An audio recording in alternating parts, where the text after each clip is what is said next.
All right, let's see how terrible we can do at this. Here we are, live stream. We're working on ZAP today.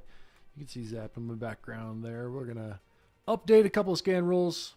Hi, I'm Scott Gerlach, CSO, co-founder here at StackHawk. StackHawk loves ZAP. We're a platform and a service built on top of ZAP, and we help you.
Can you hear me now?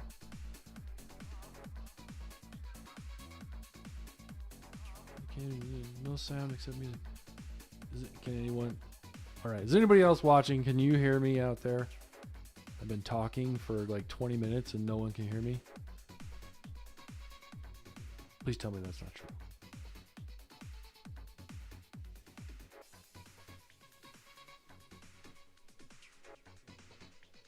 Is anybody else watching? Can you hear me out there? All right, we're gonna go look at the stream here a little bit. Hang in there with me. We're still working on Zap here, but hang in there with me because I got to figure out if people can hear me.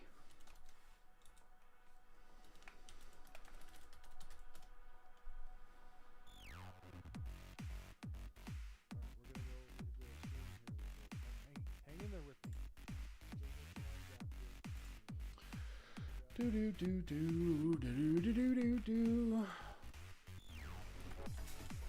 Here's a good question. Oh yeah, Bennetts says he can hear me. Okay, Bennetts, how's the weather where you are? It's like super nice and sunny here, but it's very snowy. Well, there's snow from a couple days ago, but it's, you know, it's a thing.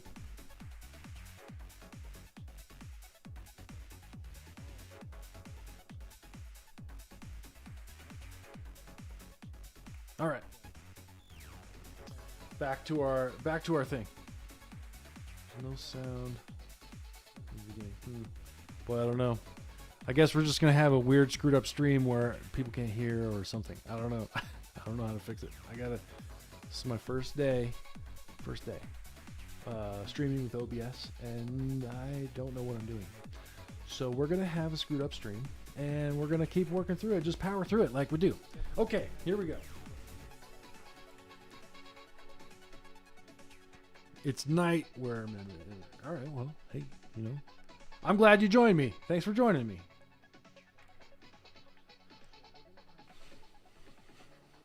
All right, so we're working on this command injection scan rule here.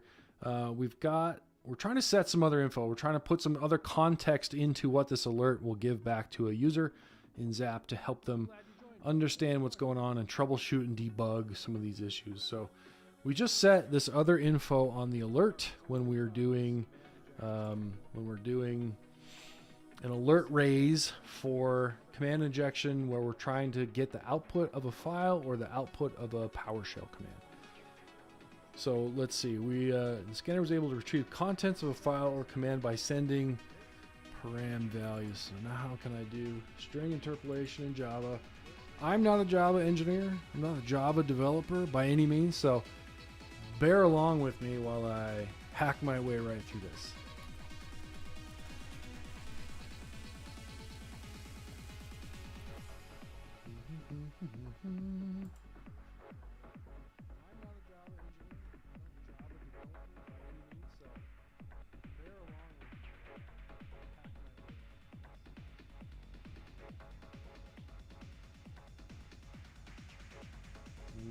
Sure, makes sense. We probably want to do something like this. 0, and then we do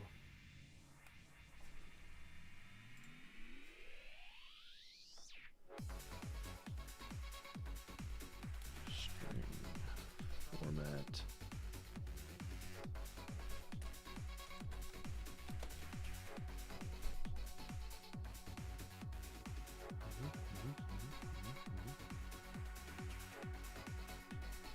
This is going to proceed. I guarantee you I'm going to get feedback about this when I send this up for PR. King Thorn or THC is going to be like, no, don't do it that way. We'll see what happens. We'll try it. So then we want param value in there. So we've got this one, this thing. This is super ugly. I'm sure my good friend Spotless Apply will help me. Let's do that now. One of the things you have to do, that you should do, when you are committing stuff to Zap, is a Spotless Apply. So I've actually got a Gradle task over here on in my IDE. You can run that from the command line. So Zap extensions. Yep. So I can do Gradle.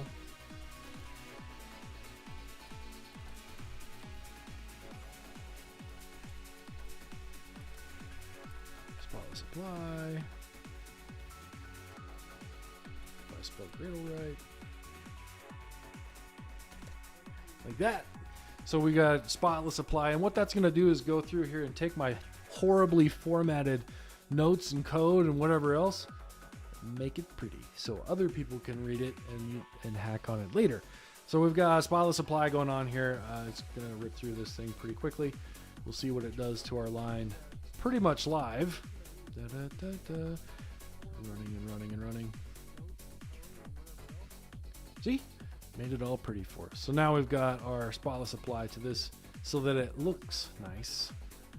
So what we're doing here is we're setting, once again, we're setting other info for this attack, for this alert.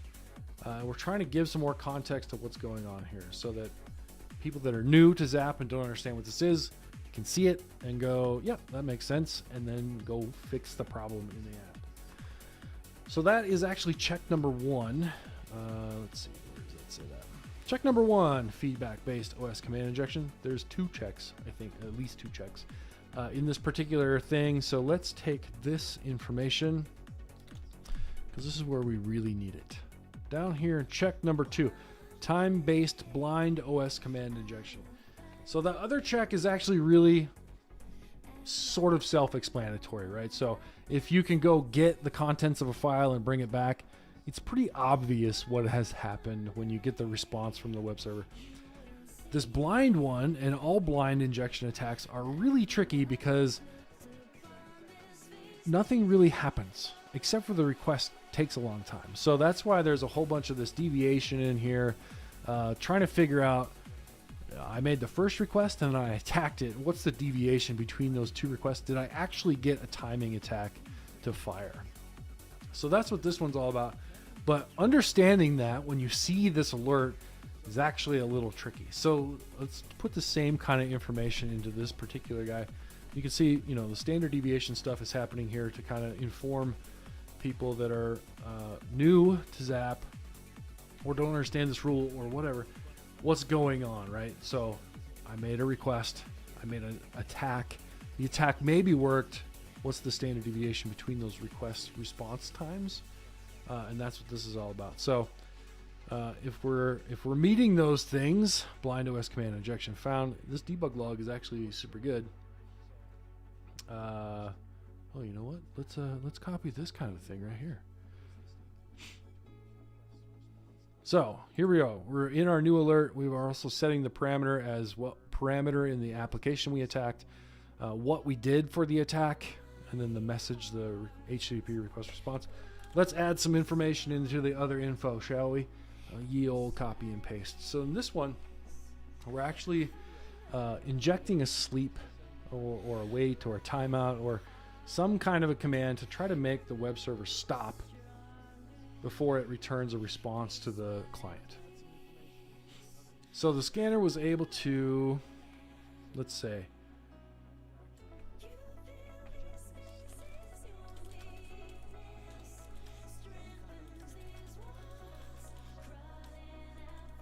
scanner was able to control the timing of the application response. That seems right, yeah. Control the timing of the application response by sending. We're gonna follow this pattern up above because we like patterns. By sending, I don't even think we need string format. Let's see. Let's see if it yells at me.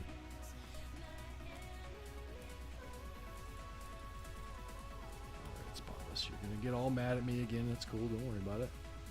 Everything will be fine.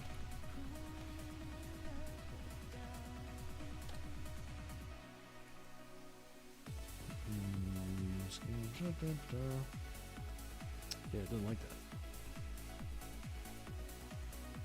This is because this is a message type.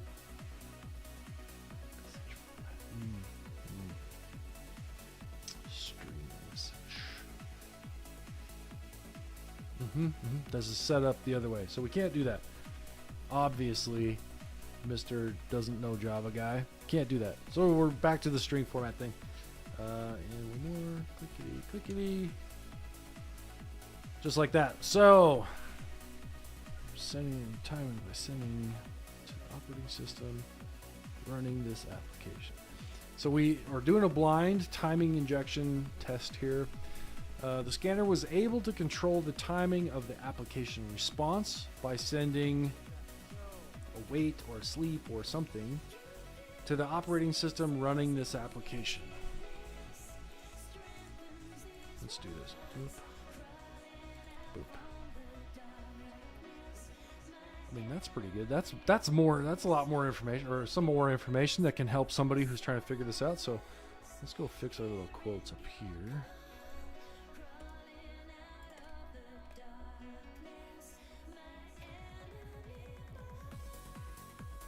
All right, so we're kind of in the same shape for both of these tests on command injection scan rule, and that is put a little bit more information into set other information to give more context about what this attack tried and what it was or was not successful with. And in this case, both of these cases, what it thinks it was successful doing. So I think that's pretty good. Let's see if there's another check. Nope, response time deviation, time average. Okay. Here's what we can do. Let's go run through our test suite. So ZAP has a great test suite, and that test suite is used to like figure out if these rules are working and make sure that they're doing what you intend them to do. So let's go look at the test for this command injection scan rule. Command injection scan rule has a lot of tests. It looks for all kinds. So let's run this one particular guy. So let's go run command injection test, and here we go. Initializing the test. Again, I know you can't see this because it's really small. Oh, and it's hidden behind me. Hey, all right, that's good. All of our test suites are hidden behind me. I'm moving. Ready? I'm gonna move. And now I'm over here. All right, great. Okay, so we can see all of our tests are still passing, which is super good. But let's go kind of debug this thing and kind of walk through what's going on in command injection scan rule and see if our added information is making any sense at all, specifically on this time-based one. So let's come down here and let's set a breakpoint at new alert, and let's debug our command injection scan rule again. Debug that guy. When we get to this area in the code, we should be able to start walking through some of these tests. Maybe. Oh, it just went right past it. Well, let's go look at our tests. See what our tests say. Should fail. Config. Time-based attack should be 5 seconds.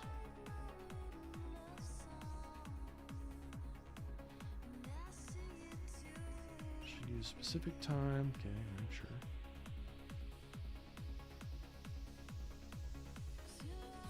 Should raise alert if response has password file content and payload is null bytes based. You know what? We're gonna have to check this at the other. I don't think there's a timing based, a blind time based one in here. So let's do this. INI file contents, relevant text. First payload should not have parameter values. There's no blind test. That's actually a really good point, because I don't know how to make the test web server sleep in this thing, because you can't command inject it. So let's see if we can run this test again and debug it and see if we can hit our first rule. All right, here we are at new alert. We're getting our way into this content for content-based file injection or command injection. We're triggering an alert. We're trying to set up a new alert. So let's walk down into that So we're gonna set other info. And then we'll walk out of that guy. So now our alert. Make this bigger. Oh man. You guys are gonna kill me. Watch this. Here's what I'm looking at here. So now I'm trying to look my way through command injection rule, response times, payload. We did it. Here's what the payload was. So that's cool. And here's the content that came back. This. Oh, raise that rule.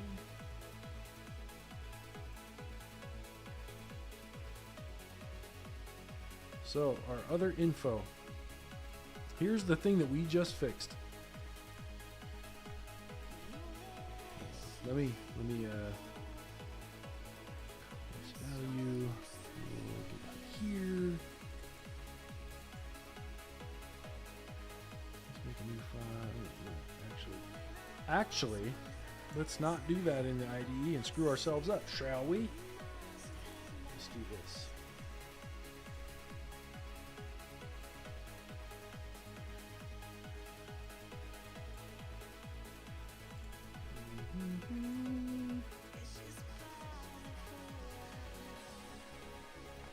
Alright, I can make this bigger. Here's what changing that rule did for setting other info in the alert because of what we passed in there. So the scanner was able to retrieve the content of a file or command by sending cat etc password to the operating system running this application. So that is actually, this is actually the attack. So you can see this in the attack information in the alert. But this is more contextual information about what's going on here, specific to which part of this rule fires, right?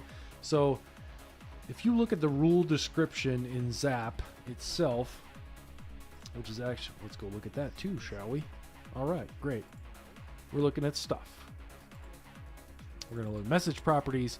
This is where most of the text for scan rules lives, is out here in wherever you are, resources, message.properties, and then the translations are out there as well. So we're looking at command injection, code injection. Uh-oh. Is it not in here? Command injection, remote OS command injection. So the description for a remote OS command injection is an attack technique used for unauthorized execution of operating system commands. This attack is possible when word wrapping doesn't exist. This attack is possible when an application accepts untrusted input to build operating system commands in an insecure manner involving improper data sanitization and or improper calling of external programs. So that's what the description of this rule is when it fires. What we've done is put some other info into this alert. So when this alert actually fires, we can tell the user,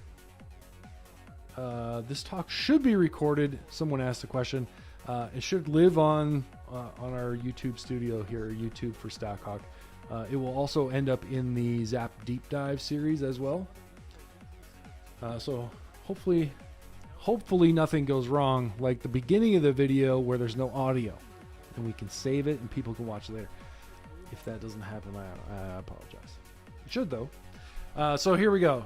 What we're trying to do here is add a little bit more context to the description of what's going on there. So now we're telling people, here's what command injection is. Here's what this attack did and how it thinks it was successful. This is really, really important in the timing-based attack. So you can actually see the request response.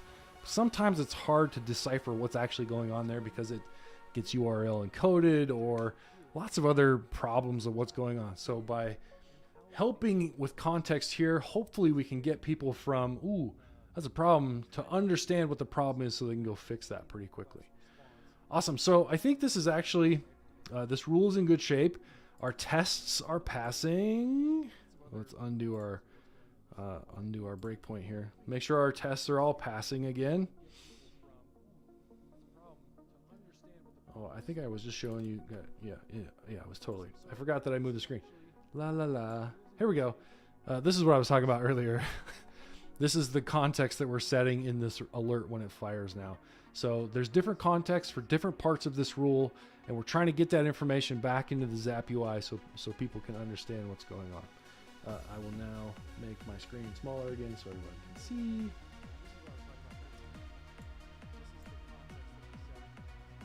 Apologies for moving things around and making stuff bigger and smaller, and just trying to hopefully you guys can see what's going on, so we're not all getting lost at the same time. Hopefully just I am getting lost constantly and everyone else is following along. Just no problem. All right, here we go. All of our tests are passing down here, so we're going to work on making this better to turn into a PR. So back to the big screen here. I am going to go into lots of places to do this. I could do this in Git. I could do this. I like command line, so I'm going to do this in command line. I am going to, let's see, git status. What did we change? Yep, our one scan rule file. Okay, so let's do git add-ons, scan rules. Git status, if I can type it right, git status says I got that one modified file, so now I'm going to do a git commit. Sure, this looks okay. I do a lot of ZAP commits. I don't do as many as like the ZAP core team or anything, but you know, I've done this once or twice. So git commit. A couple of things in the developer guide for ZAP on how to do git commits. One, sign your commits. So that's -- sign off. Two, make it all one commit. So that's why you saw that amend thing that I was putting in there. This is all about making sure that the commit is accurate. And I almost forgot two things. Look at me catching myself. One, gotta go fix the README and tell people what we did. So let's go take a look at the changelog. Unchanged here. Look at, I just did path traversal. So now let's talk about command injection. Now has more information in the other info field.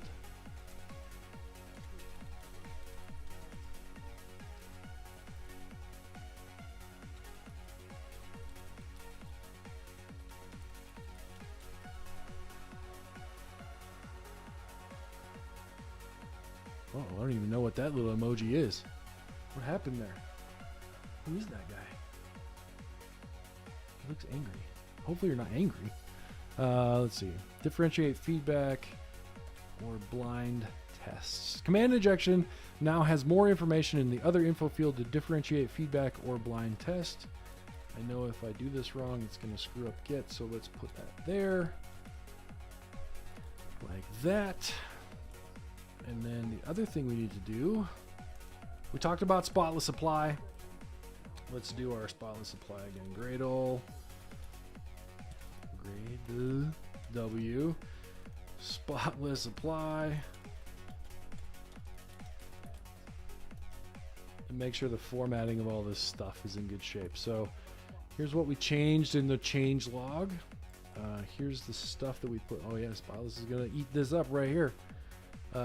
Here's what we changed in this file. We added this set other info here, and we added it. Nope, scrolled the wrong way. And we added the set other info here. So two places we set that. Now just make sure that we're all in good for formatting. All right, everything's in good shape. What do we got left for changed files? Git add add-ons, scan rules, changelog. All right, now we're gonna do our git commit.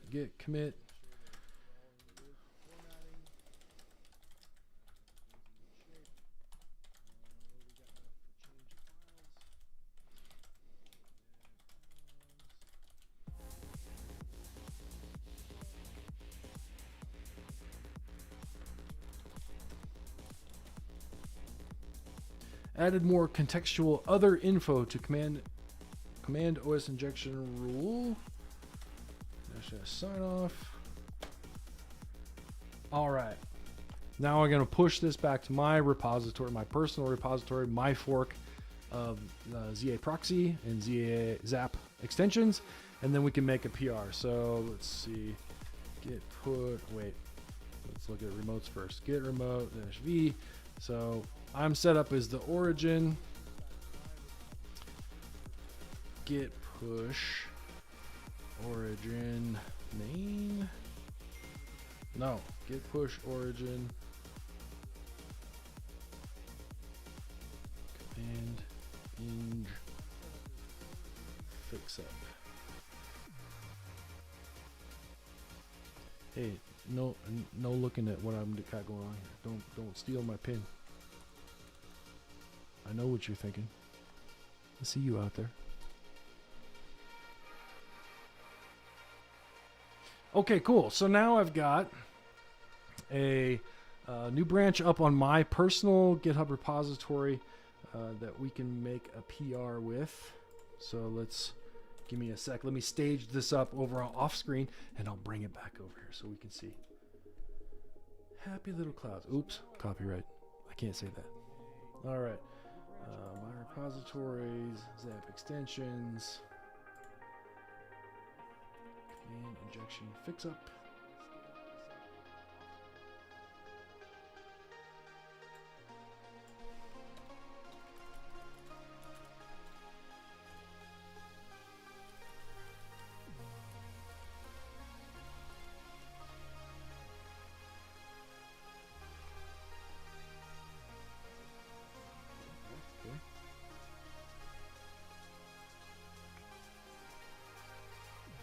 All right, here's what I'm looking at.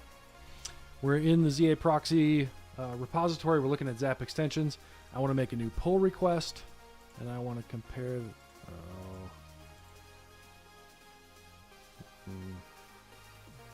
Compare across fork, and I want to be in this one.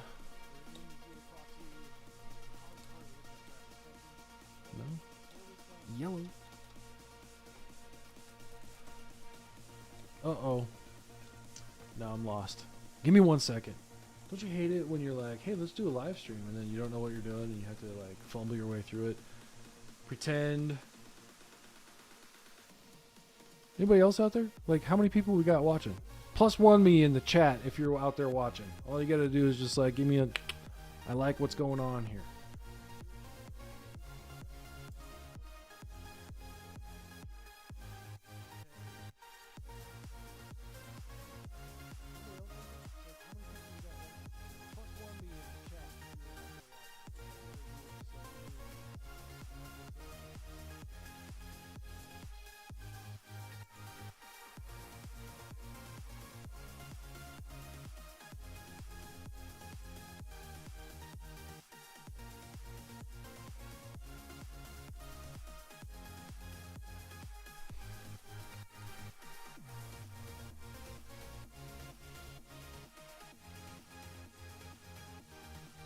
All right, here we go.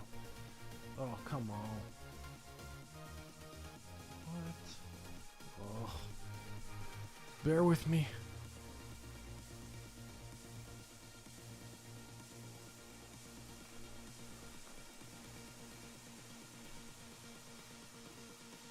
Apparently I wasn't logged into GitHub. That does a lot of...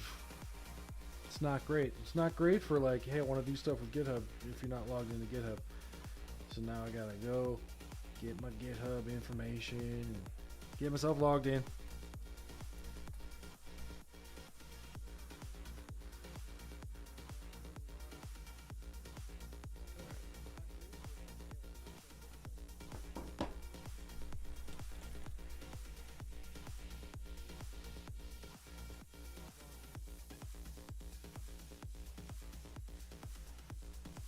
Okay, this is what I was looking for earlier. If you are in fact logged into GitHub and you push some changes up to your personal fork of ZA proxy or ZAP extensions, you get this sweet, sweet button that says compare and pull request, which I will now push. Okay, this is what I was... Great. Okay, so we're trying to merge our change that we just made, which is adding some more other info to Command OS Injection rule from our extension back to the ZA proxy extension. We want them to add it to main. You can see I signed off on it. You can also see the changes that I made here. So we're adding some stuff to the change log, and then you can see the two other infos that we added into the rule itself. So that should be all we have to do. We have to do create pull request. It's going to require review from the core contributors. Lots of good people on that core team. Rick, Ricardo, Simon, Aksheth. I think there's more, but I can't remember. Again, if you want to dig more into ZA proxy, ZAP, come join us at ZAPCon. You can see the thing down here. Yeah, right. That button. This button right here. It doesn't actually work. You have to go to ZAPCon.io. Get yourself registered. Come join us. We're going to have a good time. The other thing we're going to add to this is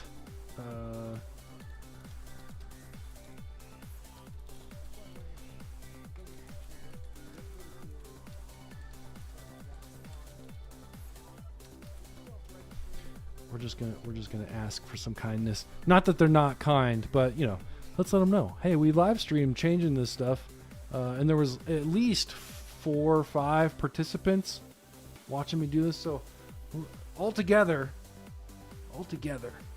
we're all making ZAP better. So that's it. I think that's pretty much how we wanted to make changes to the ZA proxy today. I think we're going to end the stream here. It's a good kind of trial run. If you watched the beginning and you couldn't hear me, sorry, I screwed it up. Hopefully you can still hear me. This should be recorded and live on the StackHawk webpage. We'll make sure to get some more description stuff in there and kind of link these things together. And then we'll figure out what to do for the next one. Thanks everyone for joining me. I really, really appreciate it. Don't forget to go sign up for ZAPCon. I'm Scott Gerlach. You guys have a great weekend.